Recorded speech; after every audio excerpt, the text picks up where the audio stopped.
안녕하세요. DJ 현희입니다. 오늘의 사연 시작해 보겠습니다. 인생을 살다 보면 어느 날 갑자기 전혀 상상하지 못했던 문 하나가 눈앞에 열리는 순간이 찾아오기도 합니다. 저는 바로 그 문을 열기 전까진 늘 혼자였고 세상 그 누구와도 연결되어 있지 않다고 생각했죠.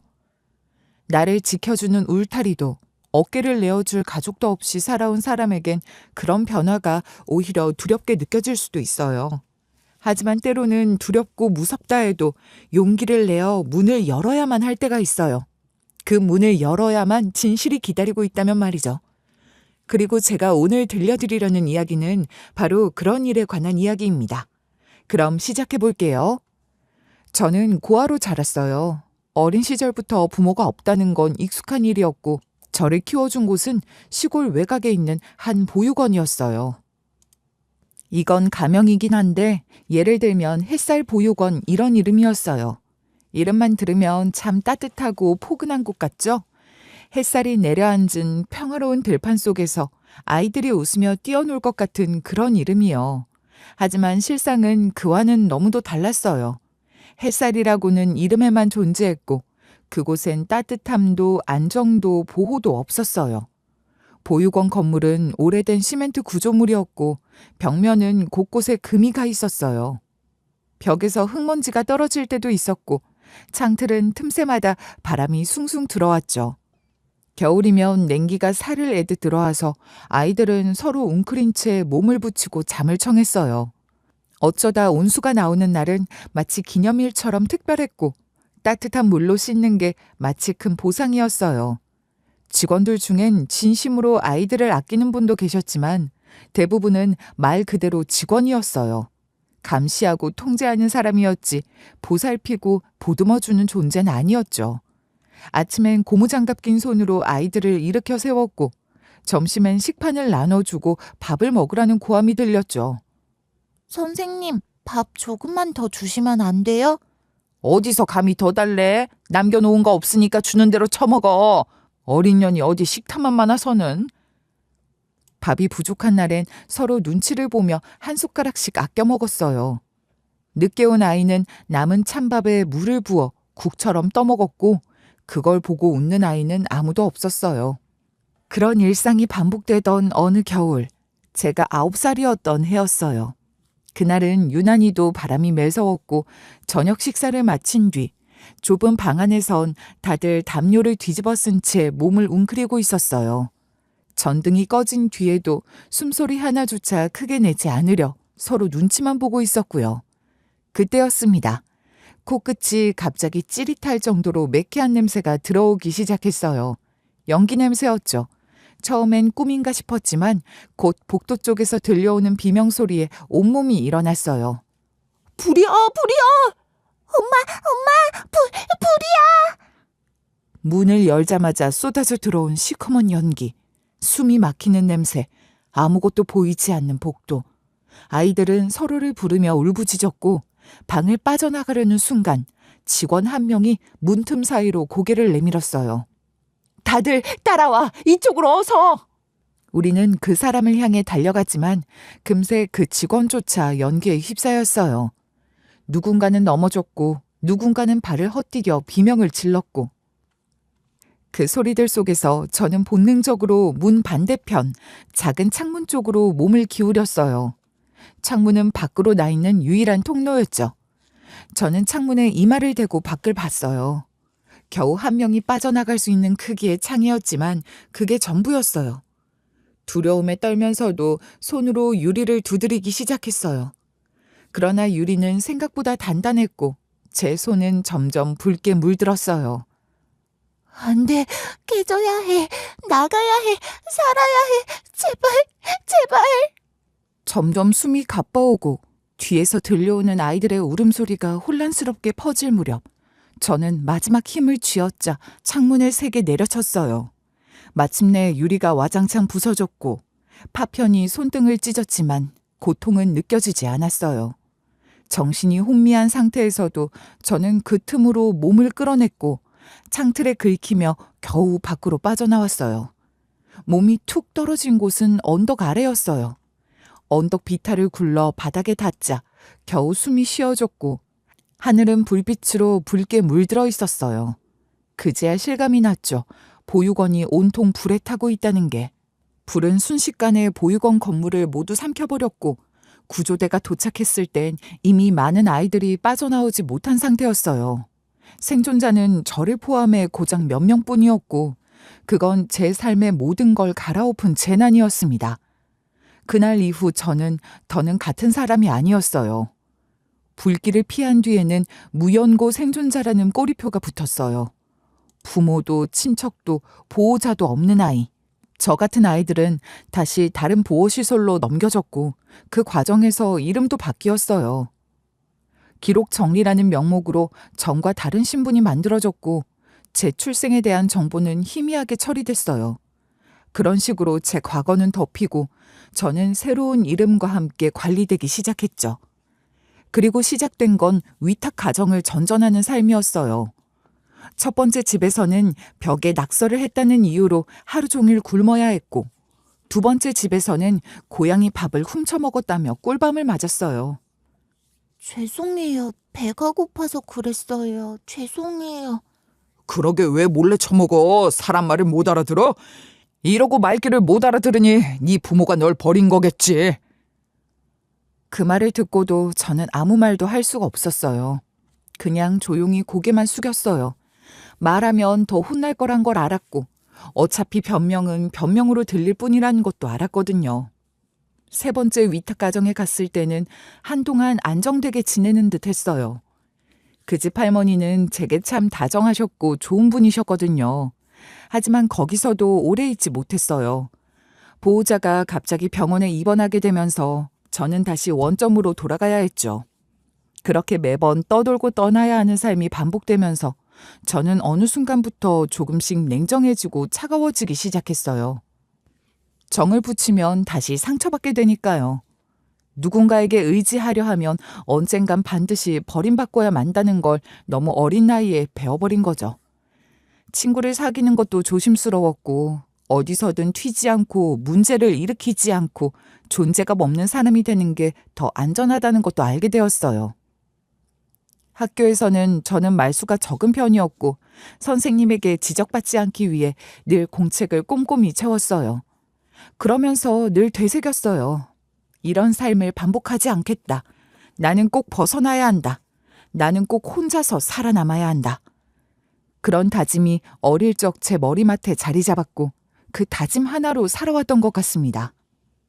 매캐한 연기의 냄새, 쩌렁쩌렁 울리던 불이야 소리, 깨진 유리창을 타고 나온 밤 공기, 손에서 떨어지던 피, 그 밤이 제 인생을 완전히 바꿔놓은 거죠. 그런 제게 입양이라는 단어는 일종의 도착지 같았어요. 마침내 누군가의 자식이 된다는 것, 매일 다른 가정을 옮겨 다니던 위탁 생활과 달리 이번엔 진짜 저를 가족으로 받아주는 사람들이 있다는 생각만으로도 벅차올랐어요.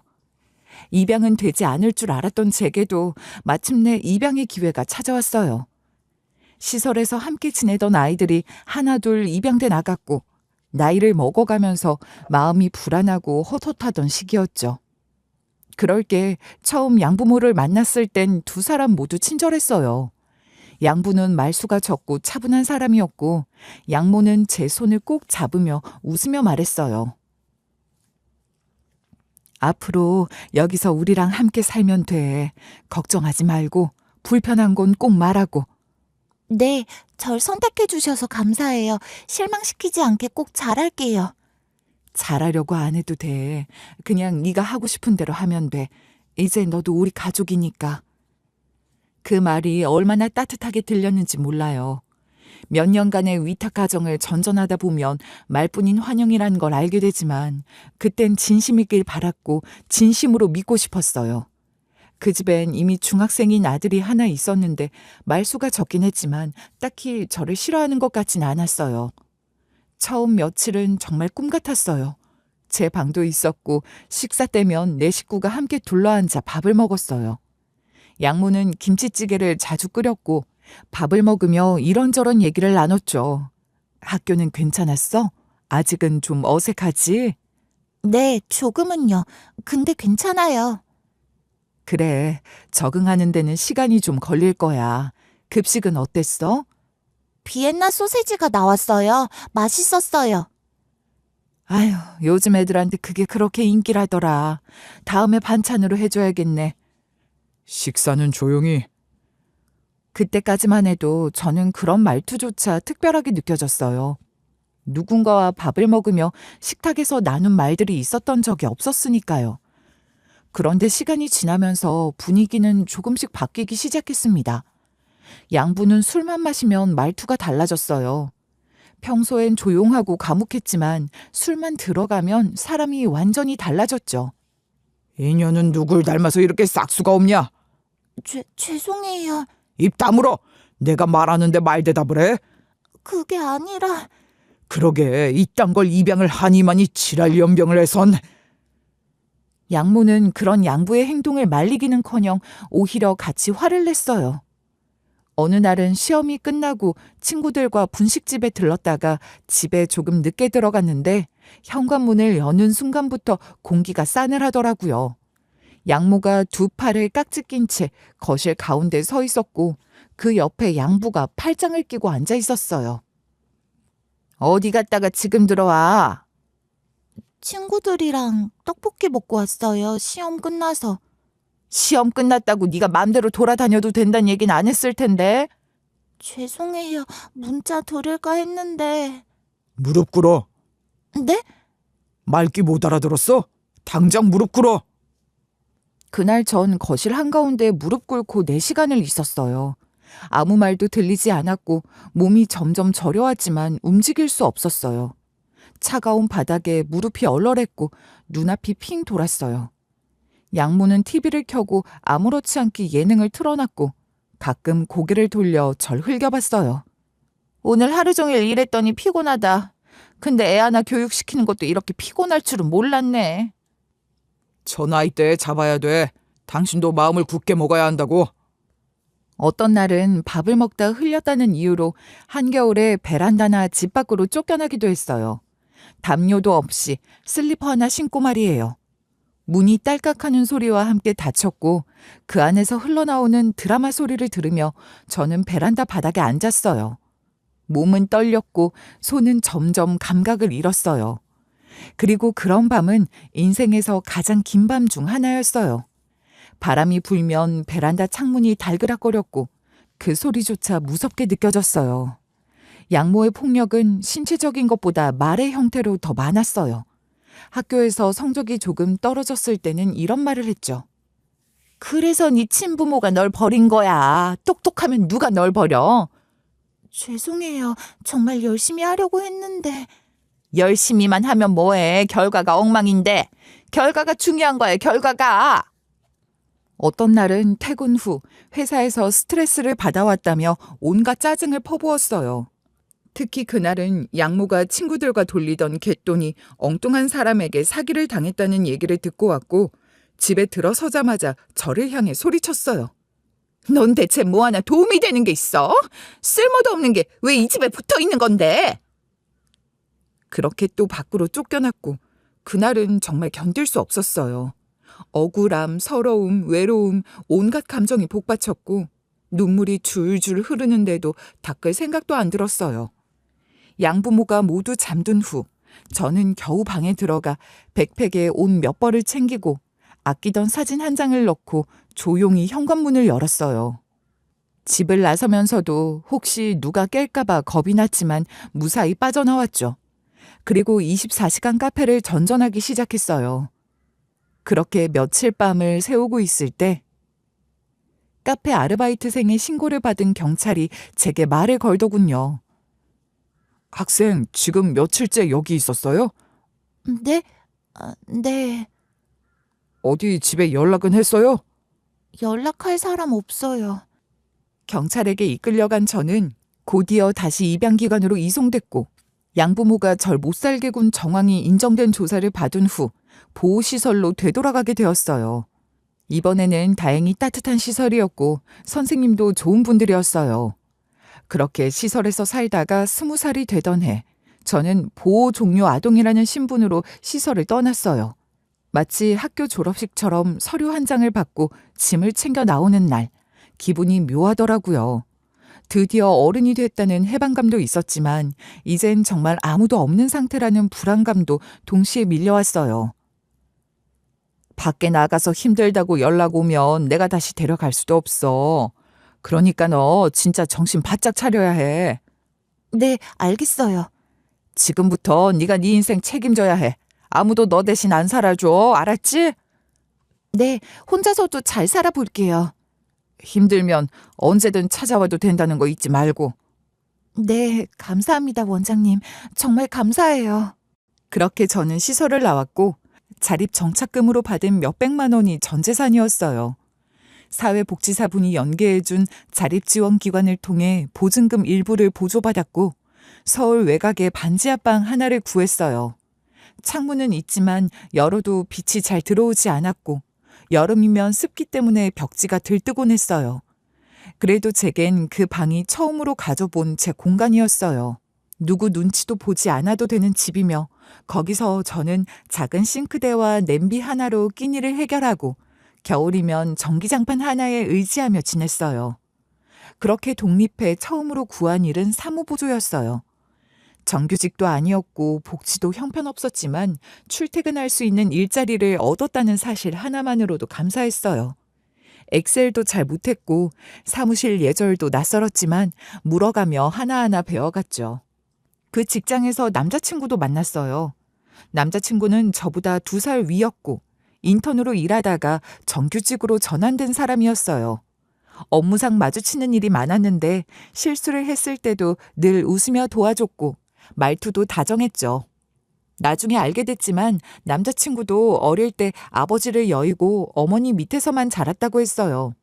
그래서인지 말하지 않아도 서로가 이해가 되는 부분이 많았죠. 괜히 비슷한 결핍을 가진 사람들끼리는 조심스럽게 의지하게 되나 봐요. 남자친구와 제 사이엔 과한 애정 표현도 없었고 데이트도 주로 근처 분식집이나 공원 산책 정도였어요. 그래도 참 좋았어요. 남자친구가 제게 처음으로 결혼 이야기를 꺼낸 것도 그렇게 조용한 어느 날이었죠. 나 너랑 결혼하고 싶어. 나는 너랑 같이 있으면 마음이 편하거든. 나중에 꼭 같이 살고 싶어. 그 말을 들으면서도 저는 겁이 났어요. 누군가와 가족이 된다는 걸 상상도 할 수 없었고 괜한 희망을 품었다 그게 깨졌을 때 고통이 얼마나 큰지 알았으니까요. 내가 가족이 없어서 혹시 당신 부모님이 나 싫어하면 어쩌지 그런 걱정돼. 그럴 리 없어. 엄마도 당신 보면 무조건 좋다고 찬성이라고 그러실 거야. 하지만 그건 바람일 뿐이었어요. 남자친구가 부모님께 저에게 대한 말한 날 이후로 그는 점점 말수가 줄어들었죠. 한동안은 바쁘다는 핑계로 연락을 뜸하게 했고 만나자 해도 피하려는 게 느껴졌어요.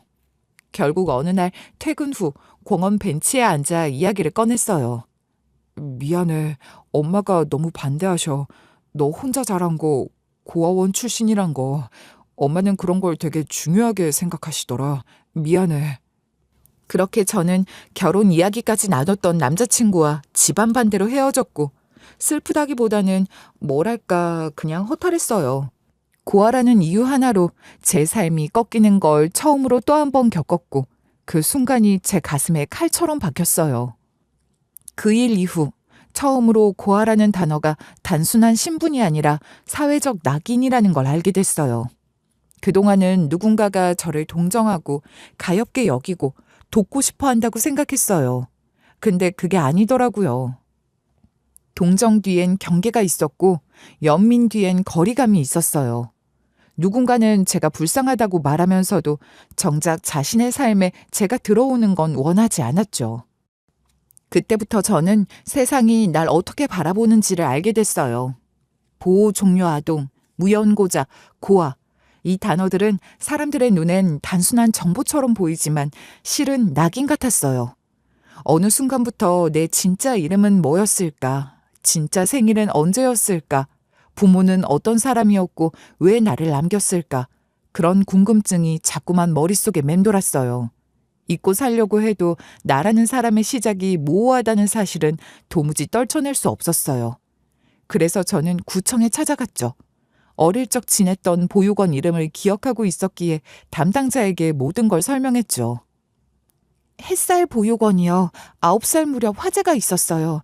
그 이후 기록이 사라졌는지 모르겠지만 혹시 조회해 볼 수 있나요? 햇살 보육원이요? 네, 잠시만요.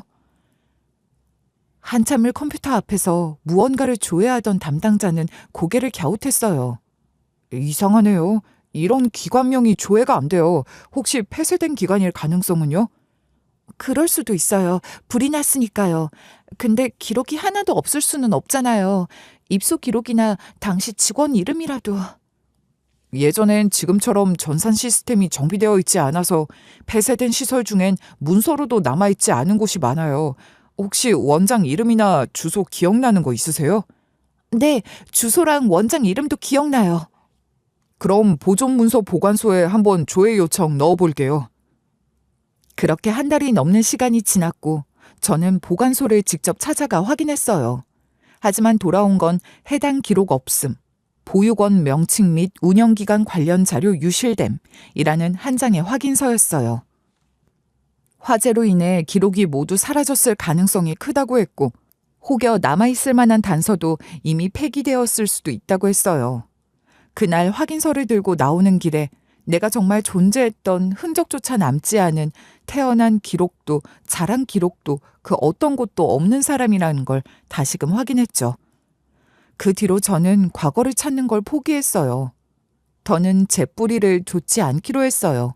괜히 기대하면 또 실망할 게 뻔하니까요. 아무튼 사무보조로 시작한 일이 어느덧 몇 년이 지나면서 제법 익숙해졌고 하나하나 배워가며 신입티를 벗게 되었어요. 처음엔 전화 받는 것도 떨렸고 회의실 세팅하다가 물을 쏟은 적도 있었지만 그런 실수도 지나고 나면 결국 경험이 되더라고요. 그렇게 사무보조에서 팀 서무를 거쳐 어느새 전 정식 비서직을 맡게 되었어요. 출근 시간보다 항상 30분은 일찍 도착해 사무실을 정돈했고 회의 일정과 출장 동선을 미리 정해두는 습관도 들였어요.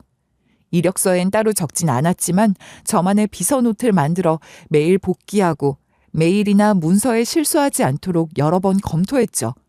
그렇게 하나둘 경력이 쌓이니 자연스럽게 이직을 고민하게 되었죠. 그때쯤 몇 군데 이력서를 넣었고 두세 군데에서 면접 통보가 왔어요. 그중 한 곳은 중견 규모 이상의 기업으로 비서실 소속으로 들어가는 자리였고 복지나 근무 환경도 지금보다 나아 보였어요. 최종 합격 통보를 받은 후 첫 출근 날, 낯선 빌딩, 긴 복도, 전보다 훨씬 넓은 사무실, 복장도 한결 더 단정히 갖췄고 머리카락 한 올도 흐트러지지 않도록 정돈하고 출근했어요. 안내를 받아 비서실에 들어갔는데 그때 선임 비서 한 분이 저를 빤히 쳐다보더니 그러는 거예요. 어머, 아니 혹시 회장님 손녀따님 아니세요? 어머, 여긴 웬일이세요? 네? 회장님 손녀딸 아니세요? 아니에요. 착각하신 것 같아요. 저는 그냥 이번에 새로 들어온 신입이에요. 그래요? 근데 진짜 너무 닮아서 놀랐네요. 처음엔 그냥 오해겠거니 했어요. 세상에 닮은 사람 셋은 있다고 하니까요. 그리고 회사라는 곳에서 갑자기 손년이 뭐니 얘기 나오는 것도 부담스러웠고요. 그래서 대수롭지 않게 넘기려 했는데 얼마 뒤 회장이 비서실을 지나던 중 제 얼굴을 보더니 걸음을 멈췄어요. 이름이 어떻게 되지? 네, 회장님. 윤혜진입니다. 그래, 이따가 시간 좀 내줄 수 있겠나? 잠깐 얘기하고 싶네. 네, 알겠습니다. 회장의 말에 불안이 스멀스멀 올라왔어요. 혹시 제가 고아 출신이라는 걸 눈치채고 자르려고 하나? 어딘가 이력서에서 부족한 점을 발견했나? 별별 생각이 다 들었어요. 그날 오후 화장실에 들어서자 회장은 의자에 앉아 저를 바라보다가 말했어요. 몇 살인가? 27입니다. 부모는? 부모님은 잘 모릅니다. 사실 전 보호시설에서 자랐어요. 부모님에 대한 기록도 없고요. 회장은 그 말을 듣고 가만히 저를 바라봤어요. 아주 오래, 눈을 떼지 못한 듯한 표정이었고 그러다 말했어요. 실례가 될 수도 있겠지만 혹시 유전자 검사 한번 해볼 수 있을까? 네? 유전자 검사라뇨? 너무 뜻밖의 제안에 저는 대체 무슨 말인지 의아해했고 회장은 자초지종을 설명하기 시작했습니다. 사실 내겐 딸이 하나 있었소. 말하자면 내 혼외자로 태어난 아이였고 세상에 공개하지 못했지. 그 아이는 나를 원망하지도 않았고 스스로 길을 찾아가더군. 그런데 어느 날 연락이 끊겼고 그 아이가 딸을 하나 낳았다는 소식을 들었소. 근데 그 아이도 죽었다고 했지. 자네를 보니까 그 아이가 생각이 나서 그래. 너무 많이 닮아서 말이야. 회장의 태도는 진지했고 제 눈을 피하지 않았어요. 처음엔 당황했지만 단순한 감정이 아니라는 걸 느꼈어요. 거절할 이유도 거절할 힘도 없었어요. 어차피 저는 제 과거에 대해 아무것도 모르잖아요. 그렇게 비서실을 통해 조용히 유전자 검사가 진행됐어요. 말도 없이 기록도 남기지 않고 아주 신속하게. 그리고 며칠 뒤 회장이 저를 다시 불렀어요. 그때의 표정은 설명하기 어려운 감정들이 뒤섞인 얼굴이었고 제게 검사 결과지를 내밀었습니다. 일치했네. 너는 역시 내 외손녀가 맞아. 내 손녀. 순간 심장이 멈추는 줄 알았어요.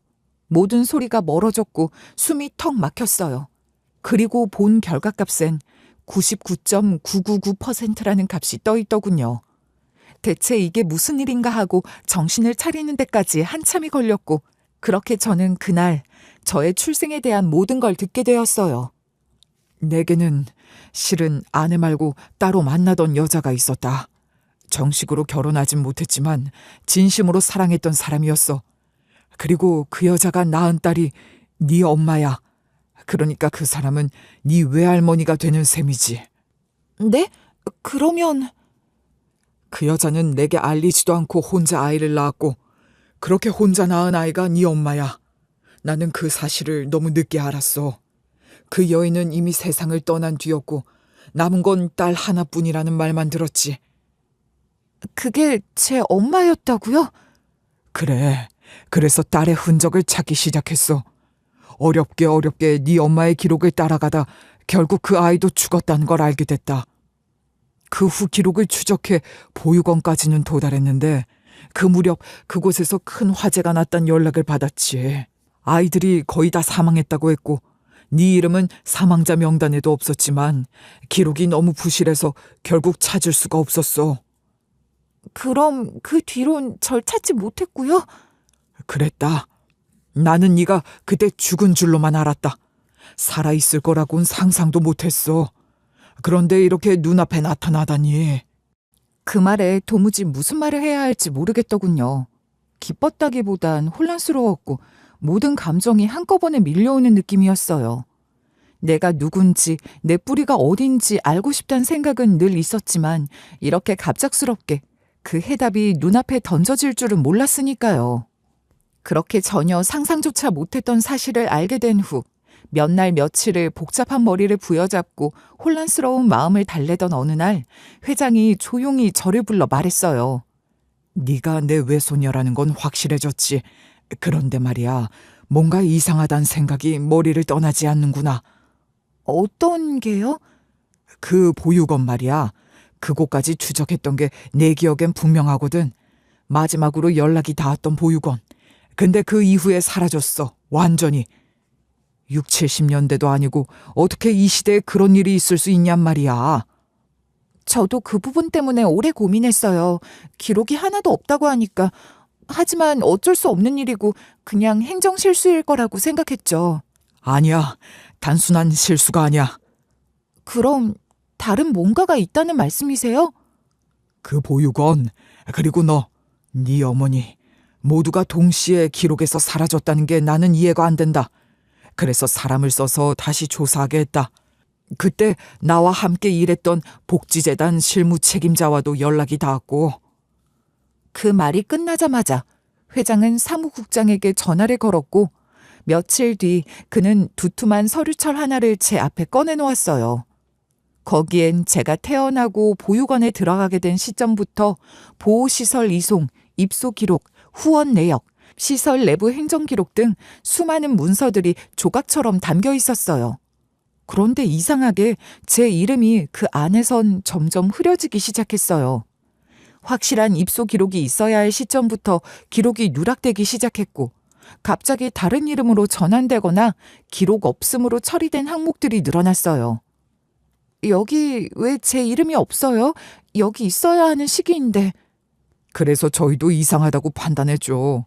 그런데 더 놀라운 건 그 무렵부터 행정 담당자가 전면 교체됐다는 사실입니다.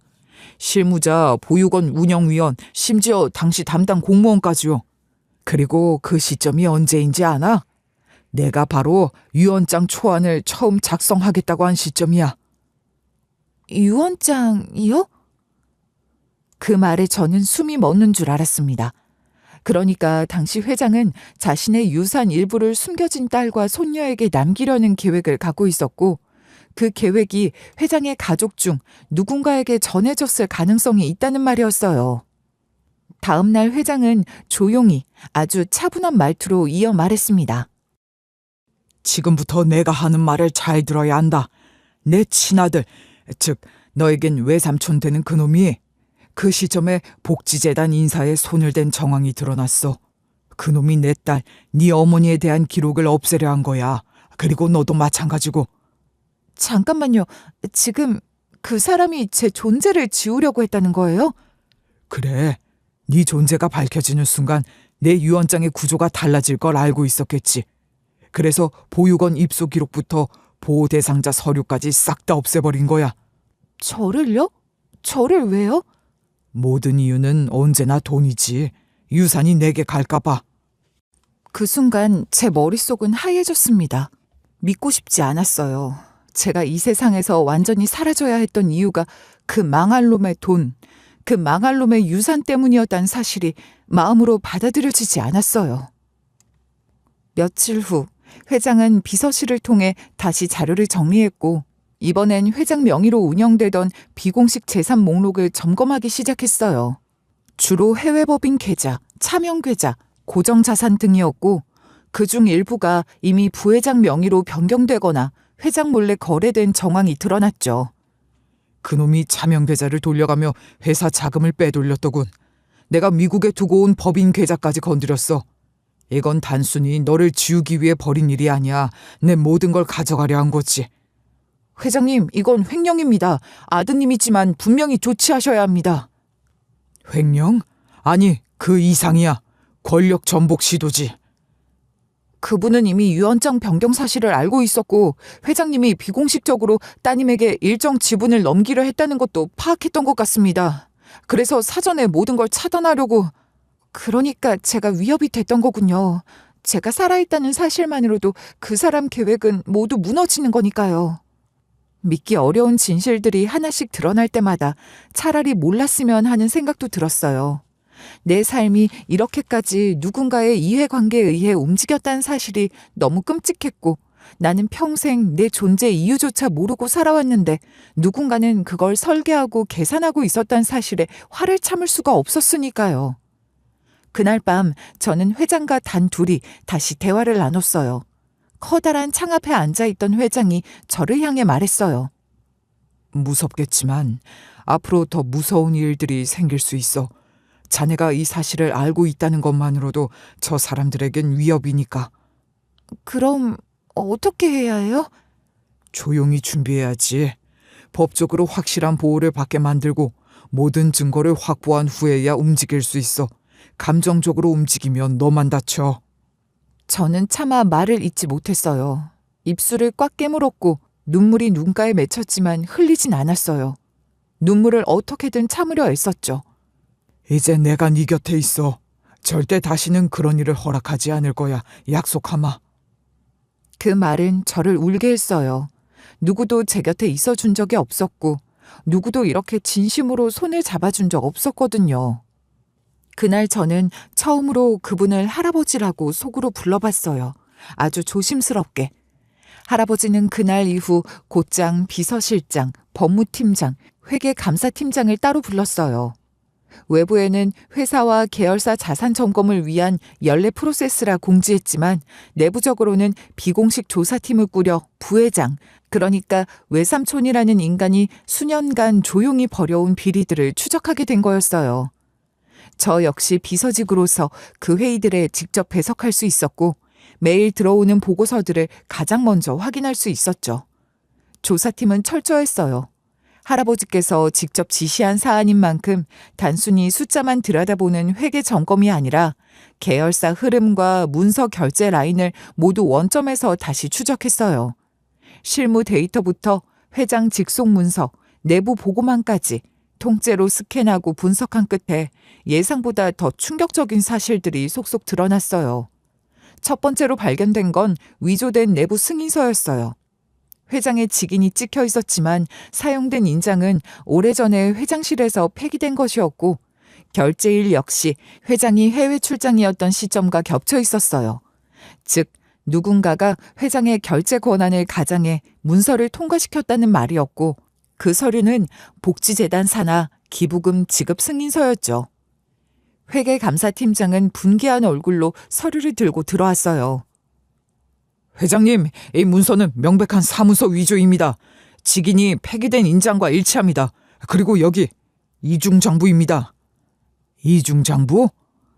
기부금 항목과 장학금 항목이 두 종류로 나뉘어 관리되고 있었는데 외부 공시용 장부와 내부 실제 집행 장부가 달랐습니다.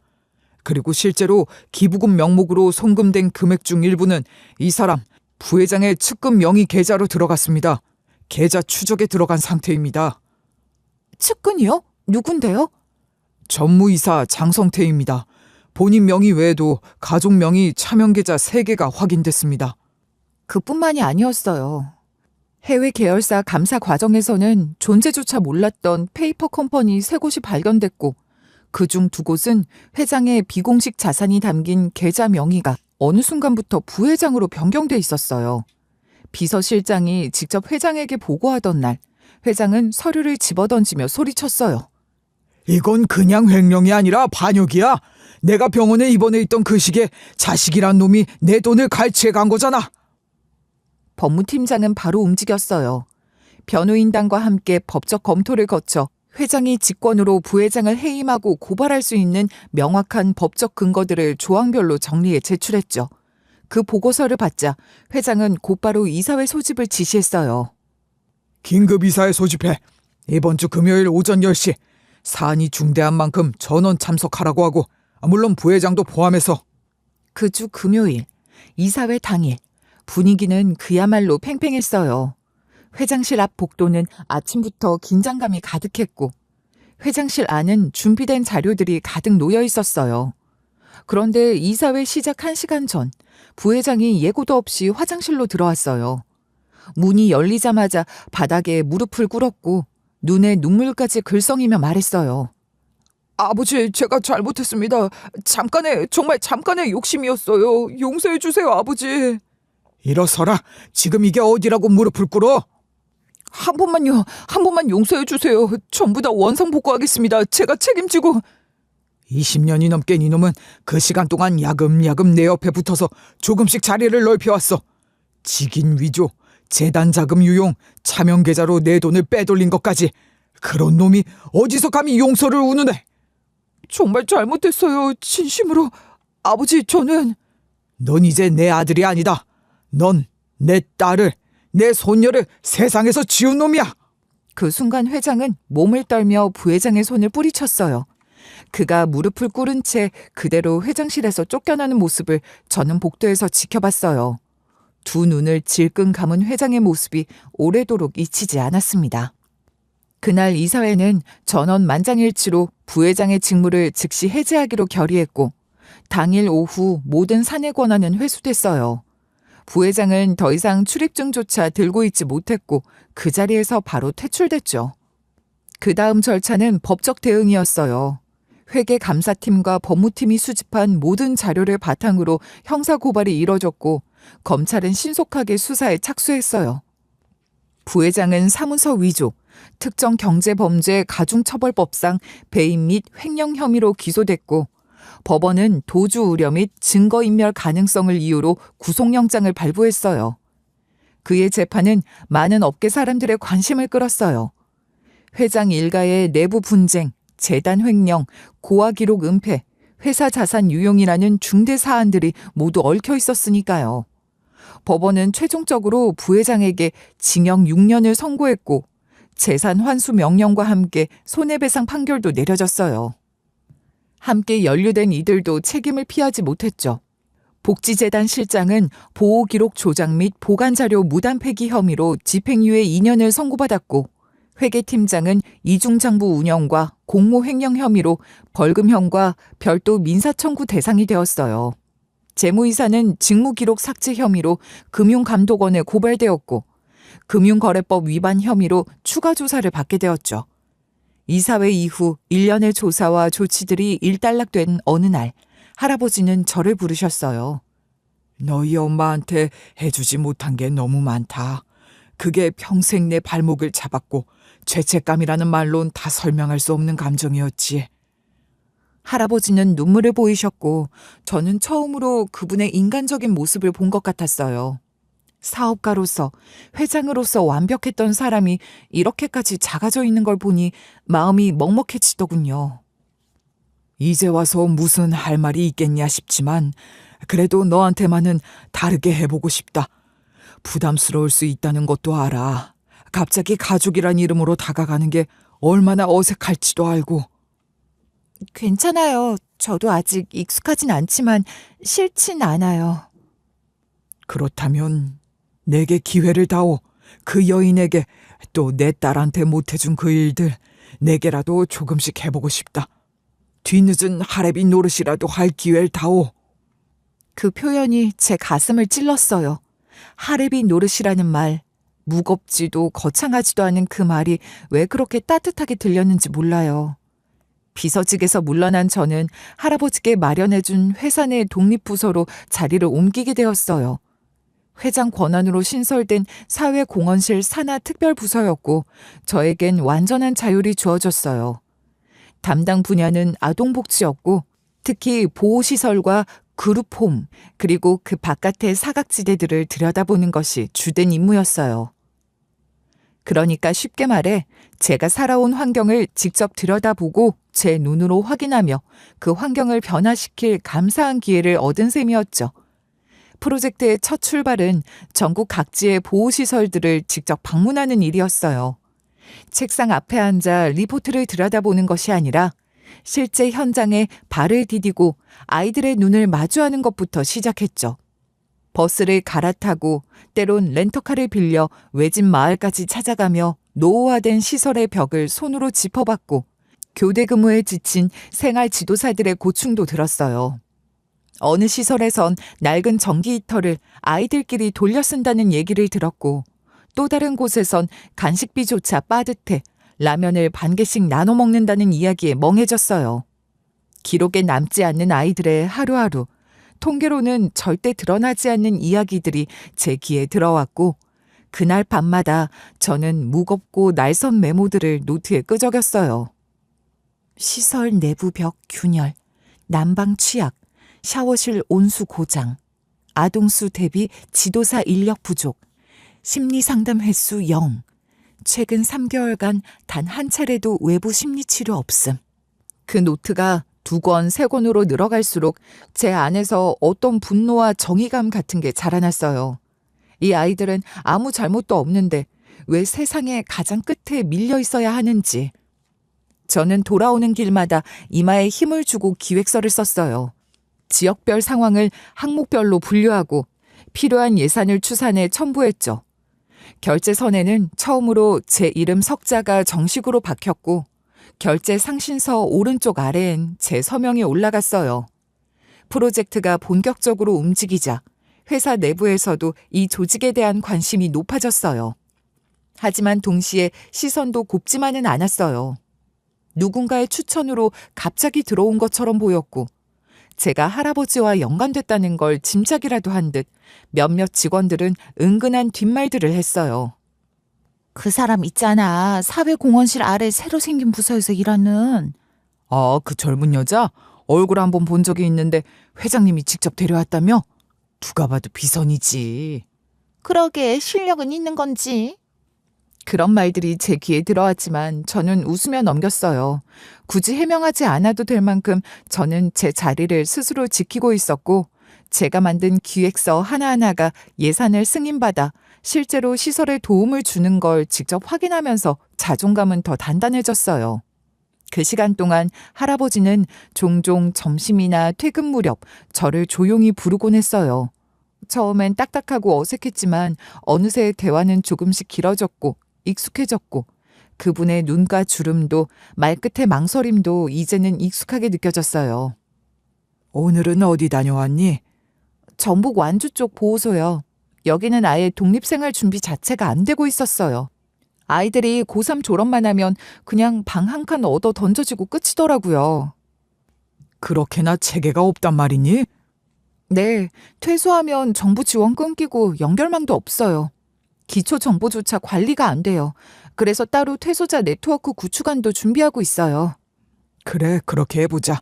네 판단을 믿으마. 그런 대화들이 쌓이면서 저희는 말 그대로 가족이 되어가고 있었어요. 조심스럽고 서툴렀지만 분명히 서로를 향해 다가가고 있었어요. 하지만 부회장 쪽 인물들과 그 자녀들은 끝내 저를 가족으로 받아들이지 않았어요.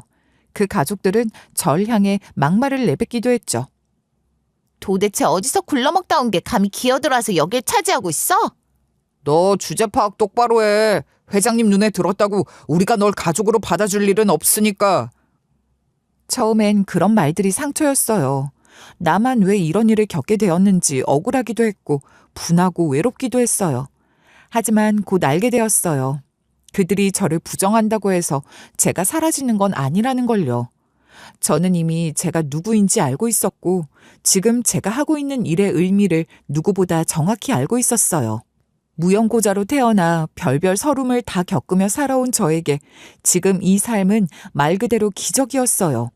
그리고 그 기적을 그저 운 좋게 얻은 선물이 아니라 제 손으로 잡은 기회로 만들고 싶었어요.